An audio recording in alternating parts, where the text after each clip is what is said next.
നമസ്കാരം. ജോലിക്ക് പോകുന്നതിനിടെ അവിചാരിതമായി മരണം കടന്നു വന്നു. ഒരു പ്രവാസി കുടുംബത്തിൻ്റെ താങ്ങും തണലും നഷ്ടമായി. വിക്ടോറിയയിലെ ബെൻഡിഗോയ്ക്ക് സമീപമുണ്ടായ വാഹനാപകടത്തിൽ മുക്കുട്ടുതറ സ്വദേശിയായ ടിജോ ജോസ് തോമസ് മരിച്ചു.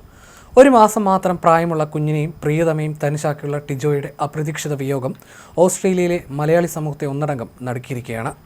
ഇന്ന് ഉച്ചയ്ക്ക് ഏകദേശം 1:45 അപകടം സംഭവിച്ചത്. മെൽബണിൽ നിന്നും 200 കിലോമീറ്റർ അകലെയുള്ള കിൽമോറിലായിരുന്നു ടിജോ താമസിച്ചിരുന്നത്. കിൽമോറിലെ വീട്ടിൽ നിന്നും താൻ ജോലി ചെയ്യുന്ന ബെൻഡിഗോയിലേക്ക് 2 മണി ഷിഫ്റ്റിനായി കാർ ഓടിച്ച് പോവുകയായിരുന്നു അദ്ദേഹം. ഹൺലി ഫോസ്റ്റർവില്ലെ റോഡിലൂടെ സഞ്ചരിക്കവേ ടിജോ ഓടിച്ചിരുന്ന ചുവന്ന ടൊയോട്ടോ യാരിസ് സെഡാൻ നിയന്ത്രണം വിട്ട് മരത്തിലിടിക്കുകയായിരുന്നു. ഇടിയുടെ ആഘാതത്തിൽ സംഭവ സ്ഥലത്ത് വെച്ച് തന്നെ മരണം സംഭവിച്ചുവെന്നാണ് പ്രാഥമിക വിവരം. വാഹനത്തിൽ ടിജോ മാത്രമാണ് ഉണ്ടായിരുന്നത്. അപകടത്തിന് തൊട്ടു മുമ്പ് ഏകദേശം 1 മണി വരെയും ടിജോ സുഹൃത്തുക്കളുമായി ഫോണിൽ സംസാരിച്ചിരുന്നു. കഴിഞ്ഞ വർഷമായിരുന്നു ടിജോയുടെയും അഞ്ജു തോമസിൻ്റെയും വിവാഹം. വെറും 1 മാസം മാത്രം പ്രായമുള്ള കുഞ്ഞിനെ താലോലിച്ച് കൊതി തീരും മുമ്പെയാണ് ആ പിതാവിനെ മരണം തട്ടിയെടുത്തത്. കിൽമോറിൽ താമസിച്ചിരുന്ന ഈ കുടുംബത്തിന് ടിജോയുടെ വിയോഗം നികത്താനാവാത്ത നഷ്ടമാണ്. ടിജോയുടെ നിര്യാണത്തിൽ മലയാളി അസോസിയേഷൻ ഓഫ് വിക്ടോറിയ ആഴത്തിലുള്ള അനുശോചനം രേഖപ്പെടുത്തി.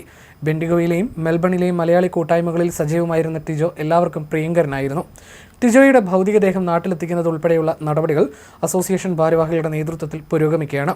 അഞ്ജുവിനും കുടുംബത്തിനും ഈ കഠിനമായ ദുഃഖം താങ്ങാനുള്ള കരുത്ത് ലഭിക്കട്ടെ എന്നും പ്രവാസി സമൂഹം പ്രാർത്ഥിക്കുകയാണ്.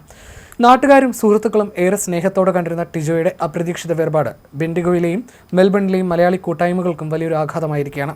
ഒരു സാധാരണ ദിവസത്തെ ജോലിയിലേക്ക് പോയ ടിജോ ഇനി മടങ്ങി വരില്ല എന്ന സത്യം ഉൾക്കൊള്ളാൻ സുഹൃത്തുക്കൾക്കും കുടുംബത്തിനും ഇനിയും കഴിഞ്ഞിട്ടില്ല. അപകടത്തെക്കുറിച്ച് വിക്ടോറിയ പോലീസ് അന്വേഷണം ആരംഭിച്ചിട്ടുണ്ട്. സംഭവത്തിന് ദൃക്സാക്ഷികളായവരോ ഡാഷ് ക്യാം ദൃശ്യങ്ങളോ മറ്റ് വിവരങ്ങളോ കൈവശമുള്ളവരോ ഉണ്ടെങ്കിൽ ക്രൈം സ്റ്റോപ്പേഴ്സുമായി 1800 33300 എന്ന നമ്പറിൽ ബന്ധപ്പെടണമെന്നും പോലീസ് നിർദ്ദേശിച്ചിട്ടുണ്ട്.